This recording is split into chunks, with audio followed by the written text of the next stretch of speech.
Looking at the camera. Yes, you are. Okay. I just can't see my. Oh, there I am. Hi. Okay. No. Oh well, it just needs to mute. I think we need to have it on so we can see it on the. Okay, it's live on the YouTube. Awesome. And can the YouTube see the folks who are on Zoom? We want them to see the delegate too, not just the room. That'll work. You can close the chat.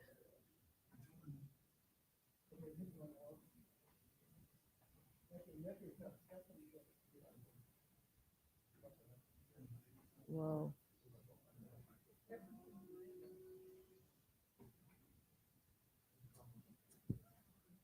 I like, okay. And now,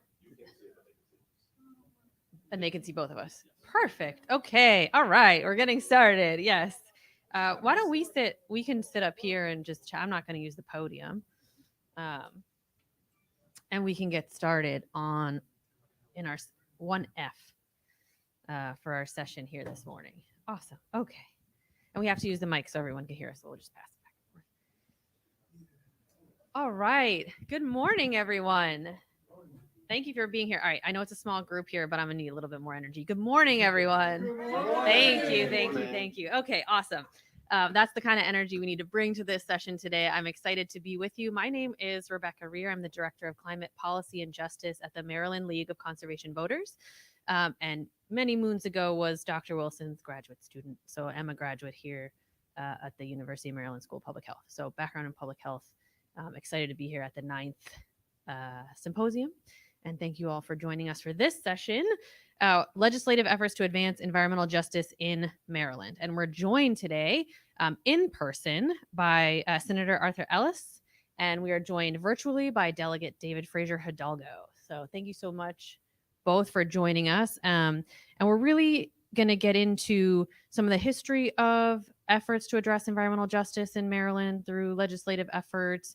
And we're going to hear from each of our representatives about efforts that they've led to advance cumulative impacts and environmental justice issues in Maryland. But as by way of introduction, I actually just wanted to ask you both to say hello to everyone. Hi, everyone joining virtually as well.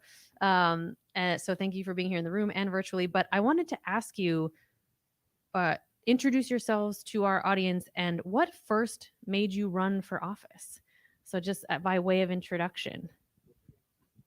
Thank you, Rebecca. Hello, everyone. I'm Arthur Ellis. I serve in the Senate of Maryland. This is my 5th year, second term. So I ran and won re-election last year. And so I served for 4 years, my first 4 years in Annapolis. I was on the Education, Health, Environmental Affairs Committee. So did a lot of environmental affairs issue. This year I was transferred this session to the Finance Committee. Less environmental issues that we deal directly with, but I've put in quite a few legislation, quite a few of them passed. Some are being implemented without being actual passed, and to really take care of some of the environmental issues, justice issues that we have throughout Maryland. So the question is why I ran for office.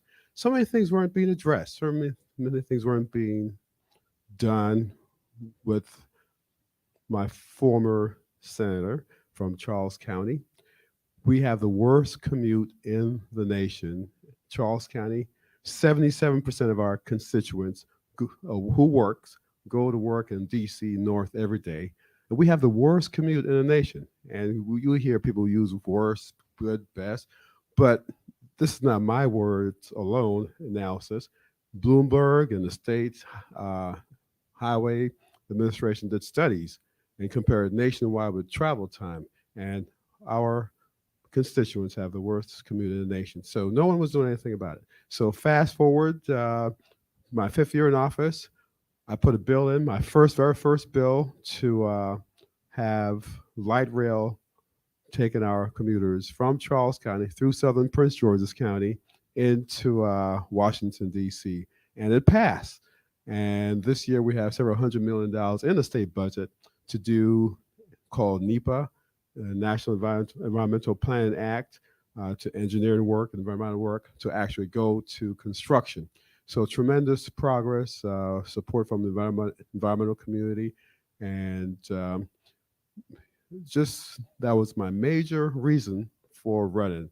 And you can say, well, you fulfilled your major uh, purpose. You can move on. Now I have to make sure that choo-choo train keeps on running. So thank you so much, Rebecca. Thank you.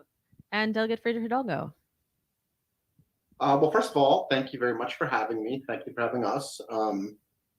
This is always an important issue to talk about and is becoming much more evident in how important it is. We can talk about that a little bit. As far as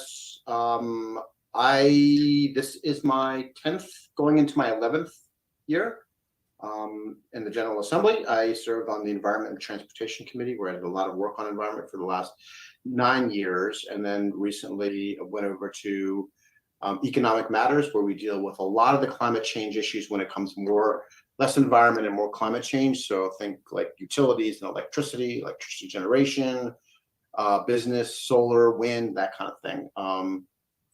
So why I ran, I guess about 13 years ago, I found myself coming to Annapolis to testify on bills that were being proposed that I didn't think were very great bills or good ideas. And while doing that, I just learned a little bit more about how the place ran, and kind of pulled the curtain back a little bit, so to speak. And then ran in 2010 and lost, and then got appointed in 2013, then ran in 14 and 18 and 22, and that's where I find myself. I love what I do. It's the best job that I've ever had. Yep, that's where I am.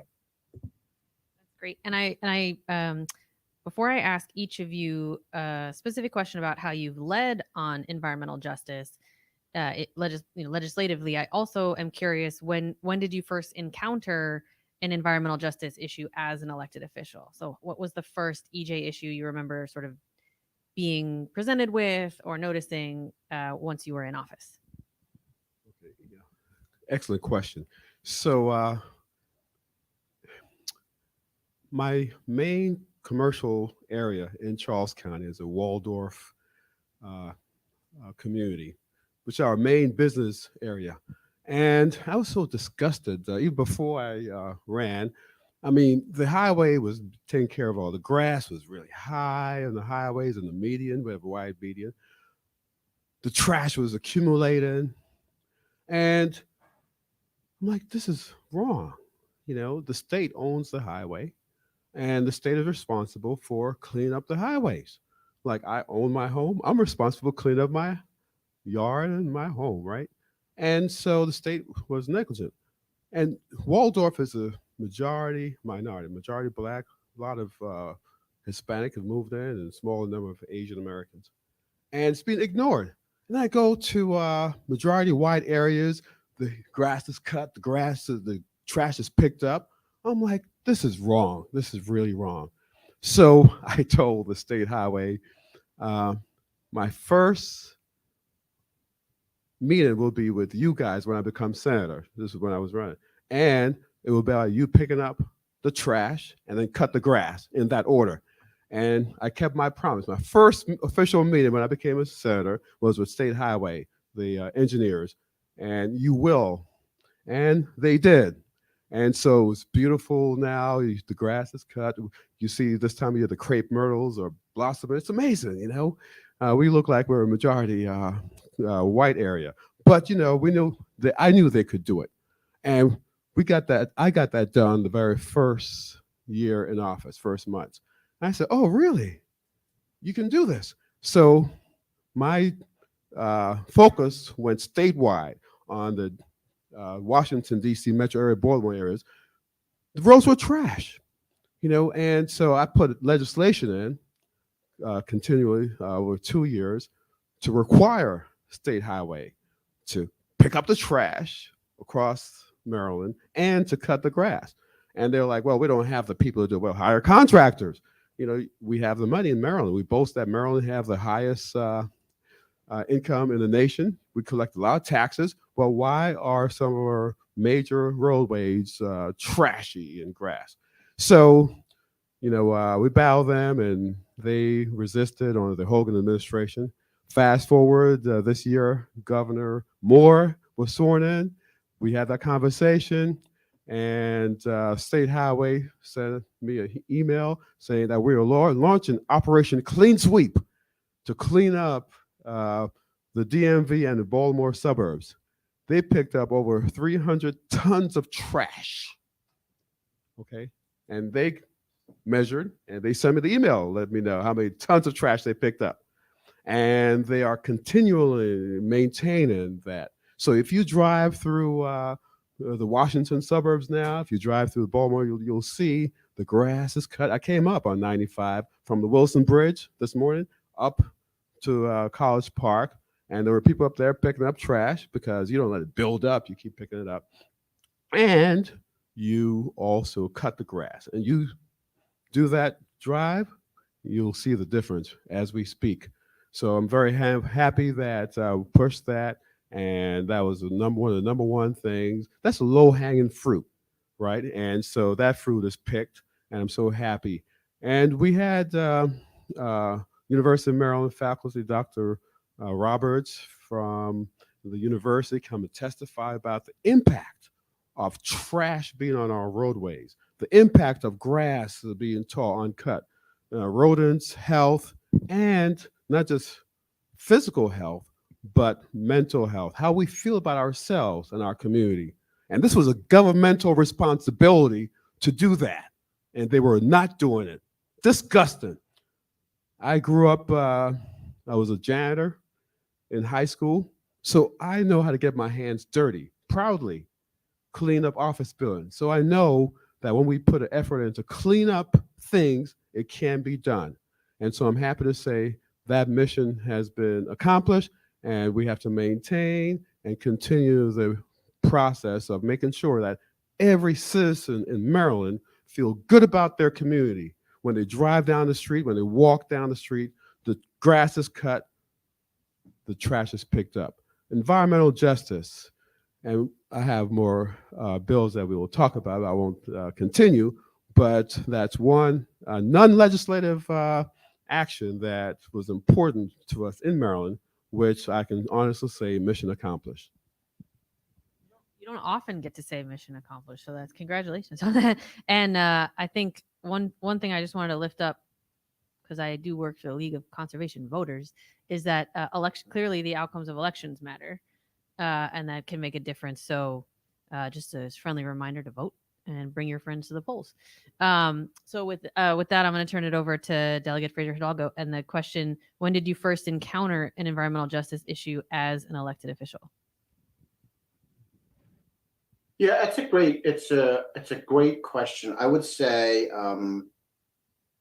I'm not sure the very first time I did. I will tell you the first time that I think that I really dug in on the issue and did a lot of research, and that is when I started working on the fracking ban back in like 2014, 2015, started learning more and more about it. Then I took a trip up to Pennsylvania and learned about what they were doing as far as, horizontal hydraulic fracturing in Pennsylvania. And I learned a lot driving down mountain roads, talking to people in the communities.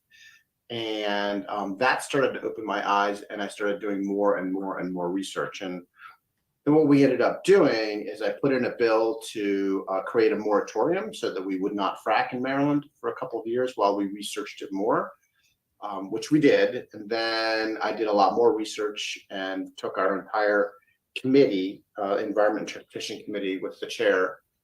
We went out to Western Maryland, to Garrett County, and talked to some of the folks out there that were going to be affected both by fracking and those that would theoretically economically benefit from fracking.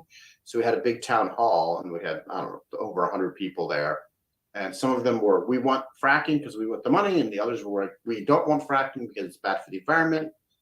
And while we were out there, I organized this tour of where a lot of fracking would be. And we had a bus, and we had all of the members of ENT that could make it come, and we went on the bus, and we were going up and down some very narrow country mountain roads. So they were very narrow, and off to one side is just a big ravine and a creek in the bottom. And that creek leads to a river, and the river leads to more waterways, leads to drinking water, leads to all kinds of things. And I remember specifically going up some of these mountains, and on the right, you would look down at this ravine, and you'd go, man, if one of these trucks like went down this ravine, this would be an environmental like nightmare with all that fracking fluid or equipment that would get stuck down there or spill there. And then on the left, I remember seeing homes, some of them right on the road, older homes sometimes. Some of those homes were impoverished homes. And I remember seeing like kids out there. And then the research that I had done was that each one of these wells could be anywhere from 400 to about 550 truck trips. That meant that little country mountain road was going to have 400 or 500 diesel trucks coming up and down that road to dig or to run in a well. And then I thought, my God, so not only do we have to deal with any kind of well-related issues and water when it comes to drinking water and aquifers being contaminated, not only do we have to deal with the methane that comes out and the addition to greenhouse gas emissions just from leakage. Not only do we have to worry about the transporting of the methane and the gas and the burning of the gas, all of those environmental issues. But on top of all of those, we have to worry about these little mountain roads with some very impoverished, very poor communities, in many cases, very poor communities, having 400 or 500 trucks spewing diesel fumes and all kinds of carcinogens in their front lawns and invariably into their homes. And and the kids that live there and the adults that live there inhaling all of that. And that doesn't even take into consideration if one of these trucks runs off the road on one of these mountain passes into a ravine and does a lot more damage. And I just thought about all those kids. Again, a lot of them were going to be economically disadvantaged.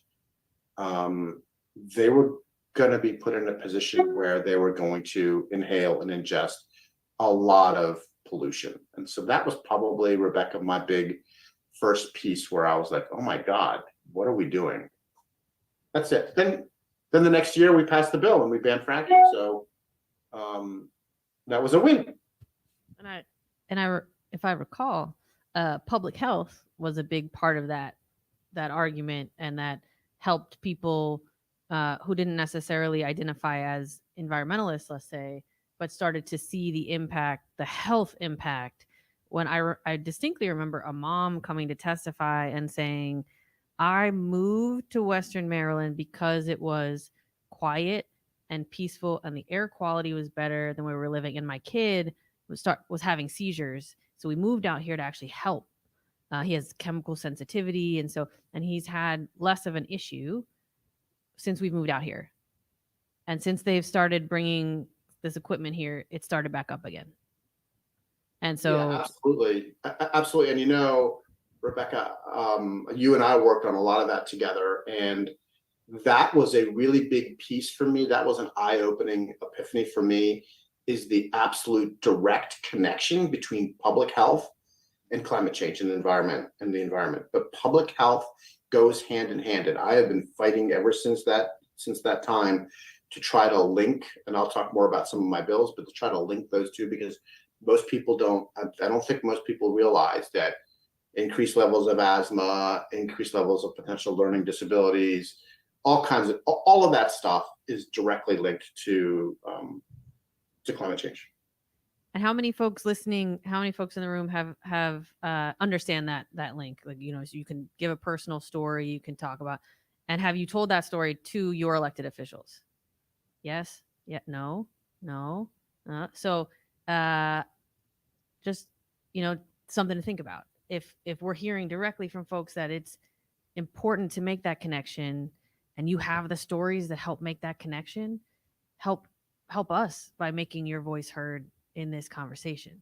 And so that's what, part of this session is hearing hearing from our elected officials who are making a difference in the halls of Annapolis. And from my perspective, part of this is about you and making sure and understanding your role in the process as well. And that you can be an expert and come testify, and you're also an expert in your own life. And that bringing that experience to the legislative arena, particularly when it comes to making the connection between climate change and our health and the true difference that environmental justice and cumulative impact legislation can make, those are the critical areas where your voice can make a difference. And that story I told, that was 6, 7, 8 years ago, and I remember it because it's visceral. And hearing about the mental health, hearing that, yeah, I am discouraged every day when I walk out of my house because all I see is trash. When you can say, I feel great because my neighborhood is lined with trees and the air is better and I don't have to hear the noise from the cars. And so like telling that story makes a huge difference. So we are going to hear now directly about legislation you're working on. So what have you been excited about in the past, and sort of what do you, I think we're already looking towards that 2024 session. How many of you all are Marylanders? When is our legislative session? Starting in January. Excellent. Ends in April. We know. So you'd be surprised how many times I go to a room and nobody knows, because every state legislature is a little bit different. And so being involved in your state, knowing when your state session starts and ends and who your elected officials are is really important. So excellent. If I had a gold star, I would give it to you right now. But yes, it's gearing up in January. So what are you looking forward to? What do you got planned for environmental justice legislation this coming session? Okay, yeah. Well, thank you, Rebecca. So you mentioned, in tying into your question, trees in neighborhoods. So the big climate legislation we've worked on over the last few years in Annapolis, part of that was planting a few million more trees in Maryland. And we talked about like Western Maryland, a lot of trees, Southern Maryland, a lot of trees. You go into a lot of the urban areas, Baltimore, and even urban area in Waldorf, don't have that many trees. So I put an amendment on a huge bill to require that a large amount of those trees are planted in urban areas. And so that's happening now. It's funded, and it's important to have trees in our neighborhoods, because tree-lined neighborhoods decrease our summer temperature in the neighborhood. Trees, grown trees with leaves on it. And there is a disparity in between, say, a tree-lined neighborhood and a neighborhood with absolutely no trees. And I've heard upwards of 10 degrees in the summer months. So it's very significant. And we're talking about climate change with the temperature going higher and higher. We can affect that on a local level by having trees in our neighborhoods. So I'm really happy about that. And so many of my legislative initiatives has been implemented legislatively. We have talked about the trees. Also, I think a couple years ago, put in a bill for environmental justice scorecard, which passed. My version of the bill didn't pass because of petty political grievances, but the House version passed. So a little lesson about legislation. So you have two bodies. You don't need legislation to pass from the Senate and the House, each version. As long as one version pass, you're good to go, right? And so I'm just happy. I'm not there to really take credit for everything. I mean, I need credit for something, right? But the key is to get the mission accomplished. I'm a retired military officer, and we're taught, and I'm a 83 grad from University of Maryland, went through ROTC right here. And so really excellent program for 4 years. Taught about mission. What is the mission? And the key is to have the mission accomplished. And so we're having a lot of missions accomplished in Maryland General Assembly with our environmental bills. During the George Floyd uproar, George from Minnesota was murdered by a police officer, and that caused us to focus on a lot of police reform issues. but I worked with my colleagues in the Senate to form a Senate President's Committee on Equity and Inclusion. So we expanded that not just to police reform, but environmental justice issues and others issues. But we spent a lot of time reviving the Maryland Commission on Environmental Justice. It was just sitting there. And they're required by law to give a report to General Assembly every year. And they've been around, I think, probably 15 years. And the reports came down to something like this. Oh, we met and we had coffee and we talked about some requests for assistance from all the power plants in Brandywine, but that's not our jurisdiction. Meeting adjourned. That was the report. So we reformed that agency. And so through the Senate President's Work Group on Equity and Inclusion, we require a equity score on a lot of legislation to not just introduce new bills, but bills that's going through the General Assembly. We give a score on those bills to say, how does it impact when it comes to equity? And so we have that mechanism in place to make sure, because so many of our bills, they impact our citizens, right? Direct impact. And so we need to operate from a new lens. We've done in Annapolis fiscal, each bill we score it, how much will it cost? If we can do that, we can also look at the impact on every segment of our communities. And so that is something that I will continue to look at to make sure that bills, not just like ones that come through my committee, finance, but from every committee, is basically looking at equity. And this past session, I think put in quite a few amendments on bills that on the Senate floor, which came from other committees having to do with equity, and successfully done that. Folks were like, oh my goodness, how do you put so many amendments on bills on the Senate floor? It's really hard to do. But, you know, we have directive from on high, the Senate President and the Speaker of the House, to make sure all these bills have an equity lens on it, all this legislation. And so when you speak to your legislators, remind them of that opportunity that they have to every bill that they vote on. We have to vote on every bill that passes Annapolis. When I say we as a senator, I'm expected to vote on every bill. I can't take a pass. Oh, I don't like that issue, let me run from it. No, I have to make a decision. And so your representatives have to make a decision on all those bills that pass through. So when you speak to your representatives, just don't ask them about what they are doing, what bills they're introducing, but let them know what are you doing from an equity lens on all those bills that goes through your committee and whether the House of Delegates or in the Senate of Maryland, and they have an impact to make sure it is equitable. Thank you so much for bringing that up. That's so important because you mentioned the fiscal note. Every fiscal note is it's a direct cost to the state. Okay, if we implement this program, we have to hire 2 new people for the Department of the Environment, so it will cost this much. The fiscal note doesn't say, but by implementing this program, it will then save residents X number of dollars from asthma hospitalizations, or it will save direct costs in transportation because we're bringing a resource closer to people. And that's what the equity note starts to get at, is looking at the full equation. And that's really, public health is about that full equation, not just, yes, the state will hire people to do this and it will cost money, or you'll start a new program and that needs enforcement, so you have to hire an enforcement officer. Yes, so that's the hard cost to the state. But the other side of that equation is often more in savings. And so it's not quite apples to apples, right? It's direct cost versus cost savings to residents. But it's so important that we start to have that conversation about the full equation.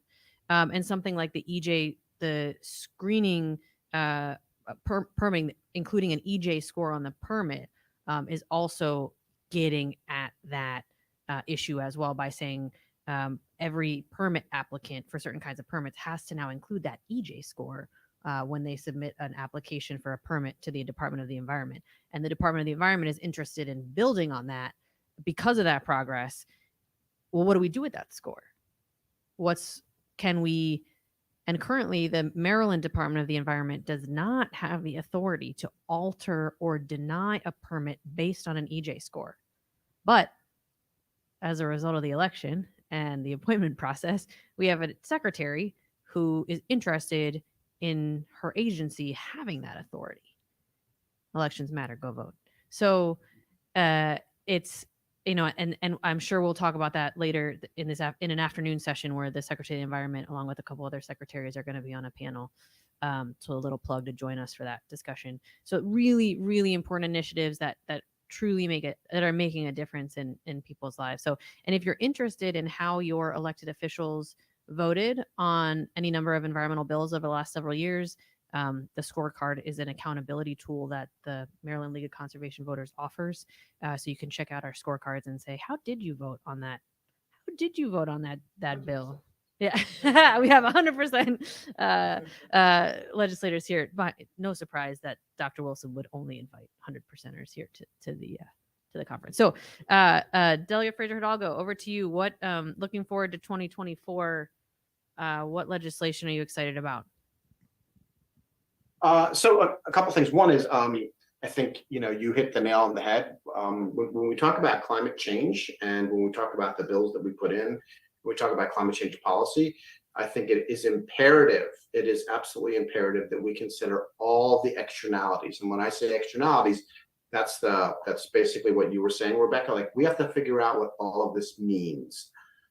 We have to get the data, and we have to get the tools, and we have to connect the dots. The dots are all out there. We just have to connect them. And I think that all of these pieces have to come together. With that said, a couple of bills, one that I did last year, which was an air quality monitoring bill. So basically what it did is it directed the Department of the Environment to put up air quality monitors in various places in the state. Now, the Department of Environment to some degree does this, and they partner with others that have done it. I've seen it. It's really, really cool. It's amazing. There are a lot of different sizes and qualities air monitors that detect different kinds of particulate matter at different rates and different sizes. So the new Secretary of the Environment, she came in and she's really excited about doing the same thing. And I will tell you, it was a little bit challenging for me as a legislator that had been working and functioning for the last 8 years under a governor that didn't believe in any of this. Like, he was just burn, baby, burn. Pollution doesn't matter. Climate change doesn't matter, with some rare exceptions, I have to say. But for the most part, it really wasn't, it was really always a fight. So I went into last session prepared for a fight and realized they wanted to do the same thing. So I withdrew the bill. We didn't push the bill forward because the Department of Environment wants to do the same thing. And we're working with them. We did a tour of a facility just a couple of weeks ago that was amazing. And we have to do more of those. We have to figure out how to do more air quality monitoring. We need more science to figure out where the air quality is lower. We have general ideas by highways, by bus depots, by train stations, by the ports, wherever they're burning a lot of fossil fuels, particularly a lot of diesel, and a lot of emissions, coal-fired power plants, that kind of thing. So what this bill attempted to do, and what we're continuing to work on, is if we can gather that data and show higher particulate matter, and then correlate that with increased levels of asthma, increased levels of learning issues, sick days, more people calling out sick, then I think it starts to give us the facts and the science that we need so that the Department of the Environment can deny permits. Because ultimately what we need to do is figure out the facts that are necessary to join those two things from a public health and a climate change. And we need to figure out how to connect those dots. And the science and this public air quality monitoring that I've been working on with the Department of Environment will help to connect those dots. And then those permits can hopefully be denied in the future if the science supports what I know it will support, as well as addressing the current issues and making sure that scrubbers are put on or whatever we have to do on current situations a lot of urban areas, making sure that from an environmental justice perspective, we address those issues. Now, we all think that those issues are there. We know that some of those issues are there, but we don't necessarily have all of the data that we need to convince some others that it's actually true. And that's the big problem. So there's that bill. I'm not sure where that's going to go this coming year. I think we might try to come in the back door with that and just kind of work on some additional funding for MGE so that they can hire some more folks and or figure out other ways to gather some of that data. But the idea, Rebecca, that you mentioned about permitting, I think that is imperative. We have got to start making serious policy when it comes to climate change and the environment, and when it comes to EJ issues. We have to put the power. We have to make sure that those permits can be denied if they're bad for the community. If they can't prove that they're good for the community, if they're bad for the community, then they need to be denied. So that's a piece. Another bill that I'll be working on just very quickly is kind of modeled. It's modeled after the tobacco settlement to some degree, and it basically says that these big fossil fuel giants that have been contributing and causing the greenhouse gas emissions and the climate change and the heating of the planet and all the storms that we see, stormwater rise, all of the things that we see, it holds them accountable and forces them to pay. So that's another bill that I'll have again this year. It's tweaked a little bit, but it could generate as much as $8 or $10 billion in reparations for the state of Maryland, which could go, and in the bill does go to EJ communities and goes to a lot of different remediation policy pieces, from the Department of the Environment to energy, to public health. But there's a lot of money out there, and just like the tobacco companies did in the 60s, 50s, 60s, and 70s, and they do today, they know that tobacco causes cancer and they know it kills people, and they just don't care because they want to make money. Well, the fossil fuel industry is pretty much the same. They've known that burning fossil fuels is destroying our planet and destroying the environment. They've known it since they did their own scientists came to that conclusion back in the 70s, and they've been hiding it ever since, because to them money is more important. So there's that bill as well, and I'll stop there. Thank you. Thanks for that. So I hope you all are excited now about the 2024 session as well. What questions do you, before I have some more, but it wanted to pause. Do folks in the room have questions? Yeah. Do we have two? Go ahead. Yeah. We have several questions. Awesome. Okay. Yeah, I was going to repeat it, but if you want to talk. Okay. Okay. Yeah, so thanks so much for all of this. It's really helpful to hear what Maryland legislators are thinking. So, hi. My name is Sabrina Fu, and my office is right next door at the Global Campus. I'm a long time, 30 plus years Maryland resident. And, I appreciate that you're trying to look at things holistically. And also, you mentioned like the immediate health issue, like asthma stuff, which are from the co-pollutants of burning fossil fuel. And of course, I think some of the things that most people have difficulty is that the cleanest we can do is fossil fuel burning and CO2. And CO2 is the main, cause for climate change. So what that leads to is really transitioning out of fossil fuel. So I know Delegate Fraser Hidalgo, you have in the past sponsored the CCEJ, the Climate Crisis and Environmental Justice Act, which tries to get to the source of fossil fuel use by putting a price on fossil fuel and increasing it, and then bringing much of the money that we get for that to environmental justice communities. So I didn't know like your thoughts on trying to get, this a bipartisan, thinking things holistically instead of putting Band-Aids on wherever we can, which sometimes we need to do, trying to get at the source, and especially if it's regional. And of course, national would be great too. But anyway, your thoughts on trying to get really tying our ecology to our economy, trying to say, when those negative externalities, let's get it at the source rather than trying to patch our way around. Yeah. So I think you're referring to the carbon pricing bill that I had put in for years. Is that right? Yes. Yeah. So one of the things that we have down in Annapolis is that we have the politics of getting bills passed, right? It was just a question of votes. And that bill I had, I think, for 4 years, along with Senator Kramer, and we just ran into a lot of issues of getting people to understand those links, and the idea was that that bill was going to cost the ratepayer and the taxpayer in the state of Maryland money, despite the fact that that wasn't actually what the bill was supposed to do or going to do. That was the perception, and it was very, very difficult to get over that perception. So one of the things that came up was the bill that we just talked about a super fund, which in a way does the same thing, and in some ways it goes more directly to the big carbon polluters, right? It goes directly to the big fossil fuel industry, so that there's a lot less ambiguity. So it's a little bit easier when it comes to my colleagues to wrap their head around something similar to a tobacco settlement to this.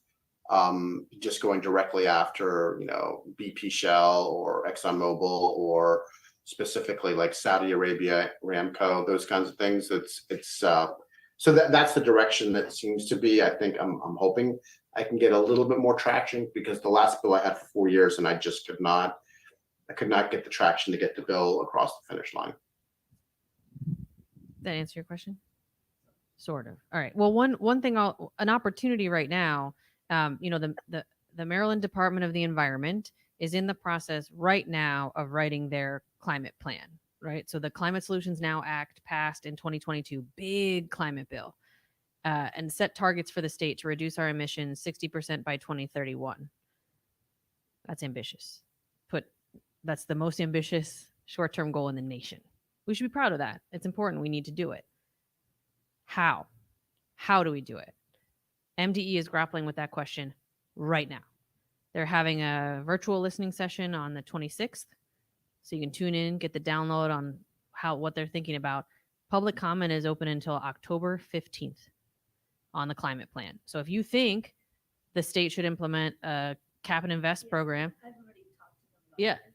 Very good to the secretary. Great. So Yeah, no, but I think one of the things that the delegate mentioned that sort of is alarming is that we can't get elected officials to see more holistically, right? I mean, that's sort of what I heard, right? That's why we can't tackle something like carbon. the one thought was that there's a concern that elected officials aren't seeing things holistically, and that's why a carbon fee can't get passed. Do you think you agree? Is that for me, Rebecca? Yeah. Yes, I do agree. I think that's accurate. But I also think that's why it's up to us to help folks see things holistically. The other thing is legislators just have to vote on how many bills every session? Thousands. Yeah, it's and every committee gets really well versed on their subject matter, and then has to get really well versed really quickly when it hits the floor, right?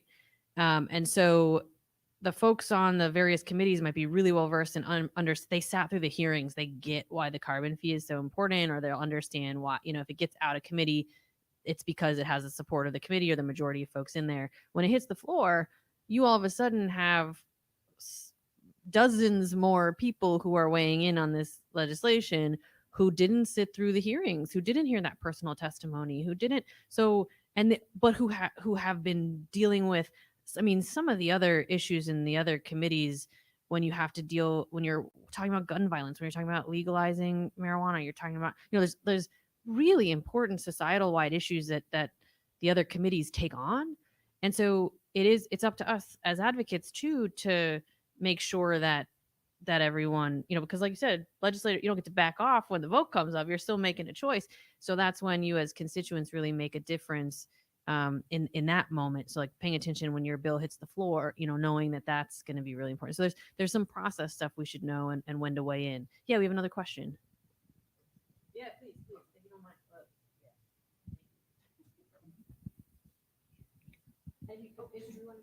If you could introduce yourself. Yeah, we have about 15 more minutes. So Oh, okay. We have time for both questions. Chad Martin, NC Black Alliance. You had talked about Delegate Hidalgo. You had talked about not being able to get veto power with DEQ because you didn't have the, I guess, the research or the science. And I'm wondering if you guys use the EJ screening tool or the cumulative impact or the social vulnerability index, because a lot of those pretty much give you, talks about fence line communities, talks about, these are environmental justice communities, and it actually breaks down like heart disease, asthma, and the higher rates in these certain areas, especially BIPOC communities. So I'm just wondering, did you use these tools? I used to work with DEQ in Virginia, and even though we use those tools, we wasn't able to use those tools for veto power when people put permits in.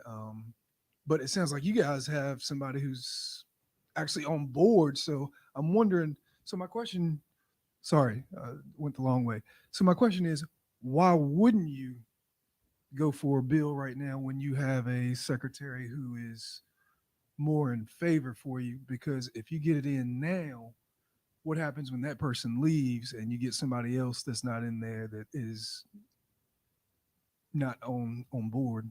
So why wouldn't you try to get that in now when you have somebody that actually is on board? And maybe that's just because your colleagues are fighting against it, but yeah. Yeah, so it's a great question. It's a complicated question. It's a great question, I would say. So last year was the first year with the new governor, with Governor Moore. And so I think a lot of the delegates and senators that had been around had been used to doing nothing but fighting and fighting and fighting. So with with Governor Moore, all of a sudden we found that administration that wanted to work with us. And remember, those secretaries and those folks were being sworn in after session already started. Like the bills that I talked about and the bills that we're talking about now are bills that are already well down the road. I mean, we've been working on them for, in some cases, years, in some cases, months. We're 3 months away from the beginning of session, 4 months away from the beginning of session, and so a lot of these bills are already being baked right now. So now that the secretaries have been in for going on 9 months or 8 months, they're getting their feet wet as far as the job is concerned. They're learning how to work with their staff. They're learning how to deal with legacy staff that might not be quite as receptive or have been doing things a certain way for 8 years, and they need to relearn or be retaught that we're dealing with a completely different way of thinking with the new governor, which I can't tell you how absolutely amazing and refreshing that has been. So there's been a lot of transition and a lot of people just kind of getting up to speed. So there's that piece. The other piece about it too is I'm pretty familiar with Dr. Wilson's, Kobe Wilson's EJ tool. I've had a lot of conversations with him. He has testified on a lot of my bills with me and others. He's very proactive on the bills and making sure that we talk about that. That I would say that one of the problems is that a lot of the delegates and senators aren't familiar. I think what Rebecca said earlier, we hear over 3,000 bills and we pass somewhere around 400. Every single one of those needs to have a hearing, right? Every one of those bills gets a hearing. Most of them get voted down or they're withdrawn or whatever happens to them. They don't make it to the floor. But with that said, in the House, we're broken up into 6 committees. That's 6 basically subject matter expertise. But within that committee, like for example, the committee that I'm on is Economic Matters. So it deals with the legalization of marijuana that we did in the state. It dealt with the regulation part of it. Now, the legalization was done in the Judiciary Committee, and but the regulation part was done in Economic Matters, my committee. So we deal with a lot of the economics of the state, and we deal with like insurance, like the different kinds of insurance in the state, particularly property and casualty insurance.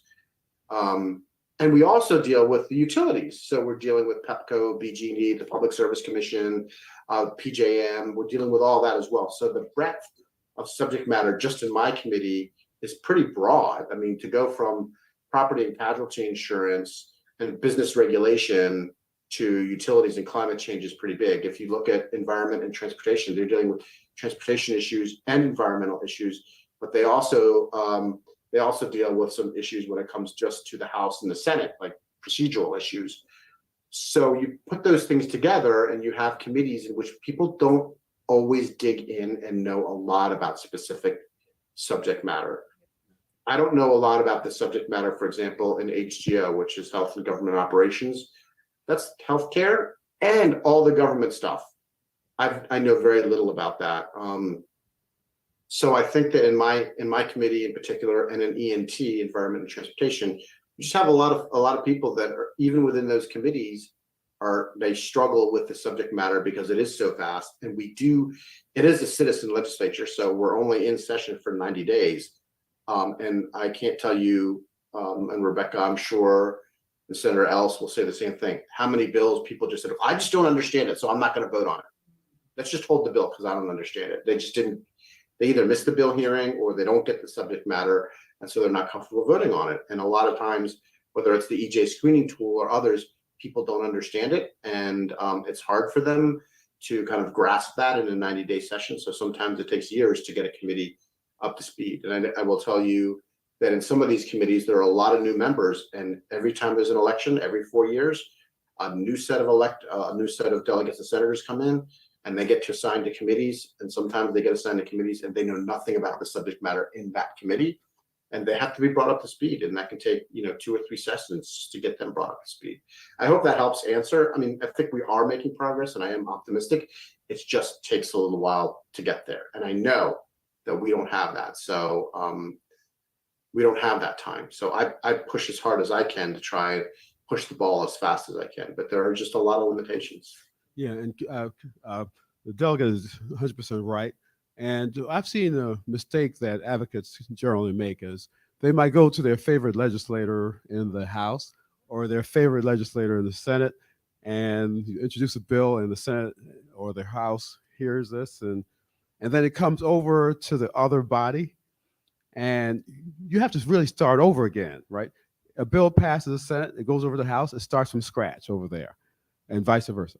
So to get something really done, you need advocates on both sides, and to work that issue early. The bills I care about the most, I pre-file them. What does that mean, pre-file? November 1st is a deadline generally to get bills in, where the lawyers work on it and draft it back and forth with the legislator and the advocates between, say, November and mid-December, and to get it just right. So the very first day of session, that bill is introduced.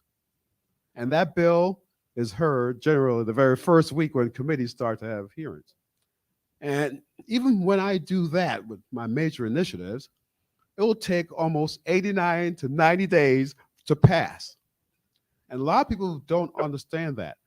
I've seen great bills comes over from the House, which we had no clue in the Senate committee about. And we're rushing through, right? And we don't have time to have that deep dive in that issue to get our brains around that very important issue. This year, it was an issue that came from the House with organic composting as far as dealing with death care. We have, I see eyes open. Yep, exactly. It's like you have traditional burial, you have cremation, and there's something now percolating called organic composting where, no, I'm talking about individuals passing away and human body. Well, no, you put it in the, you use organic matter to decompose that body over time. And it came through the House, it passed the House, it came into the Senate, and people were like, what's this? And I mean, I defended that bill on the Senate floor. We eventually let it through to study the issue. It took up so much time on the Senate floor. It took up 4 hours on the Senate floor close to the end of the session, the Senate President said, we just can't get through this. So it wasn't heard. But that bill, which is a very important study, because we want to stay up to date with new trends, we don't want to just it's always do it that way and we'll never really change. But we didn't have the time to have a deep dive in the Senate on that issue. And so the entire legislation died, and we'll think it'll come back next year. But the issue there was we did not have the time. So all these issues, if you have an issue, if you have something that's important to you, work hard to find a sponsor on both sides to make sure that, and get that bill in early and make sure it work really hard, because all of us hate to vote on something we don't understand, okay? And I can say I'm not in Annapolis. Most of my colleagues refuse to rubber stamp an issue. And so if we don't understand it, chances are it will die. Great points. Quick clarifications. I think the air quality monitoring bill is a great example of something that legislators needed to legislate when there's an unfriendly administration. But when there's a friendly administration, tactics change, and you can say, oh, instead of asking you to do something through legislation, because otherwise you won't do it, unfriendly administration, I'm just going to help you get money to do it because I know you're committed to this issue. So it's like a tactic change, but the issue is still hard. We do expect a cumulative impacts bill to come forward this session. The hope is it is an administration bill. I don't want to jinx it.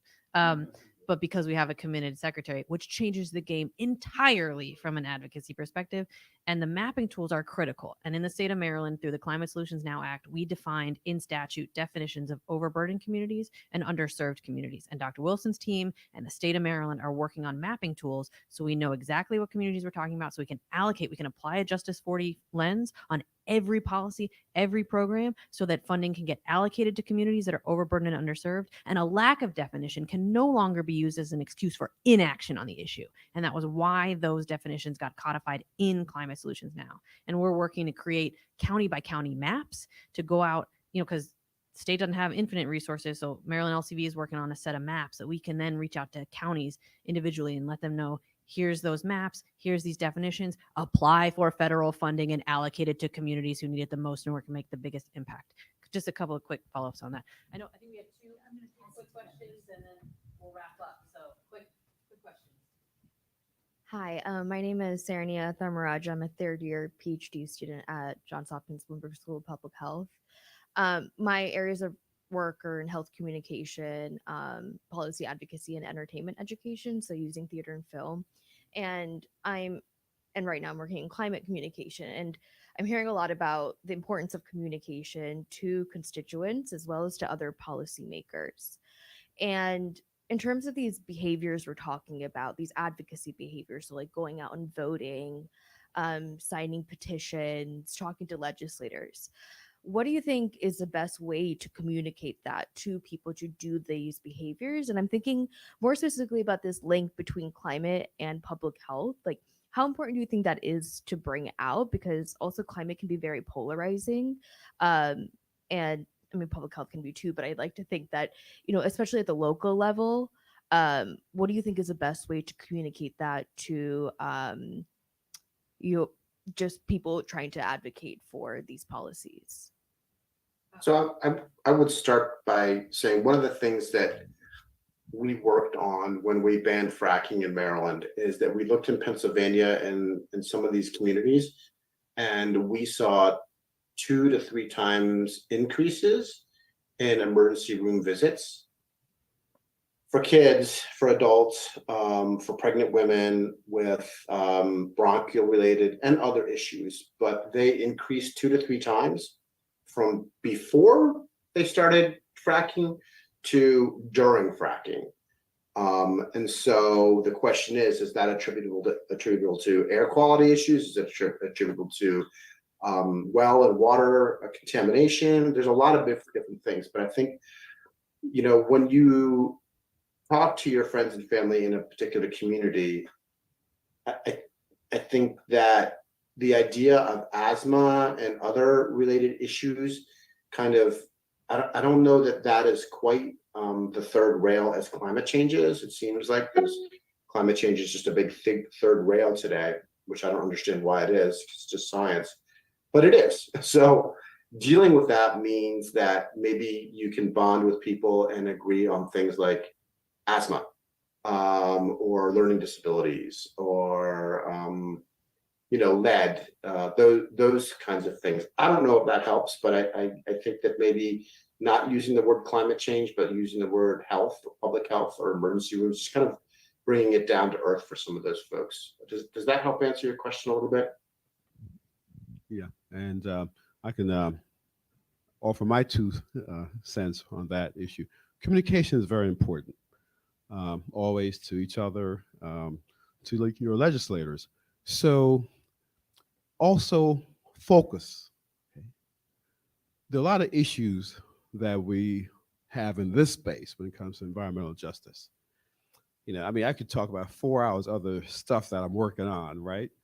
But the key is to figure out what's most important to you, this place and this time. What's most important to you, your community, and pick that one issue to approach your senators, delegates, on a national level, your Congress person or your U.S. senator, and say, this issue is important to me and my community. And what is being done to address this issue? As legislators, my power lies in legislation, right? Put a bill in and work to get it passed. And so all your legislators, whether national or state or even the county level, focus on what legislation they're putting in. And if your representative is not putting in legislation that impacts your community, ask them to draft a bill to address that issue. Communicate, communicate, communicate. Focus, focus, focus. Also, bring other folks into that conversation with your legislator. Because when we have bill hearings, okay, we're looking around, see who shows up. If it's just one or two people, no matter what the issue, how lofty it is, we tend to move on. I put a bill in to give ID cards to return citizens coming out of incarceration 3 years ago. Put that bill in, it passed the very first year. I had 56 individuals come from Charles County to Annapolis. We flooded that hearing room, right? The eyes of everyone lit up. All these folks are here. This is an important issue. And the commitment from the chair at that time, we're going to do it this year. And we formed a work group during the legislative session and addressed all the issues, complications around it, and it passed.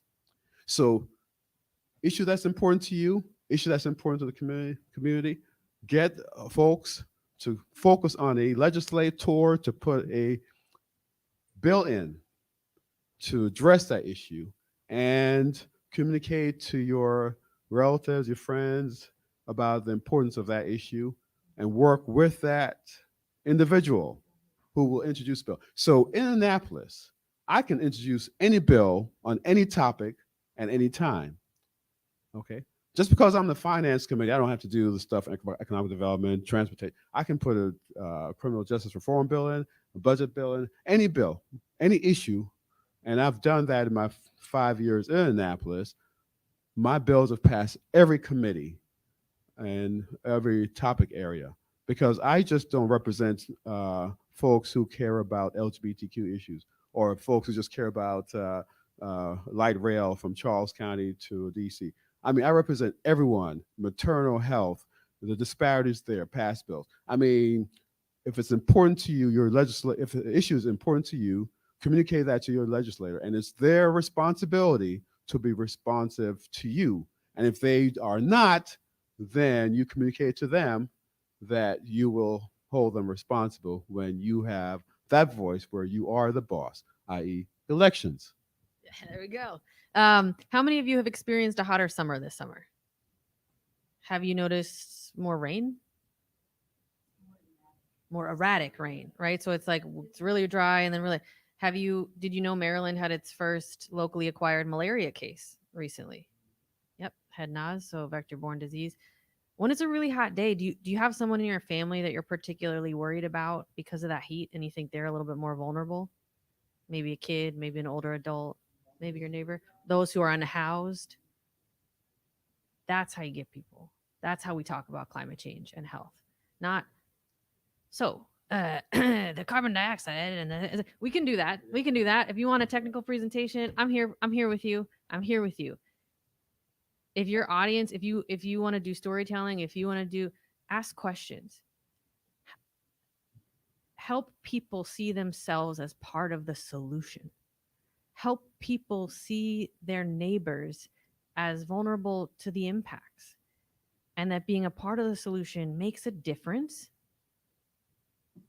And it's not that we don't have the solutions. We need the political will, and we need folks talking about it, and we need the science is there. So we can study more. We can, we invest in institutions. Yeah. And bring it out, bring out the science, like help people see themselves as being impacted and being part of the solution without having to quit their job and become a full-time climate activist, but that the solutions are the impacts are here and the solutions are next door, like they're here too. And that's where the storytelling comes in. I have had more sinus infections because of allergies in the last 3 years than I did in the previous 30. That's because it's ragweed loves carbon dioxide, and ragweed is all over the place in this region now. That's my story, right? There was lead in the pipes in my high school. That's why I'm in this movement. That's my story. And if we all have that story and we're all coming together, that's the communications win. We're out of time. I feel like we could all be here for a while. So lunch is in the grand ballroom. Go enjoy with your colleagues, and then have some caffeine because there's more sessions this afternoon. Please give a large round of applause for our speakers. Thank you so much for the work that you do in Annapolis. Thank you so much for being here today. Thank you for being our champions. And we need you, and thank you. And we'll see you all in sessions this afternoon. Thank you so much. Bye. Thank you. We took a group of kids to go see a congressman. He was like, "Yeah, I understand it's 70% free on this lunch." One of the kids said, "Sir, I'm one of the 70%." Congressman, shut up.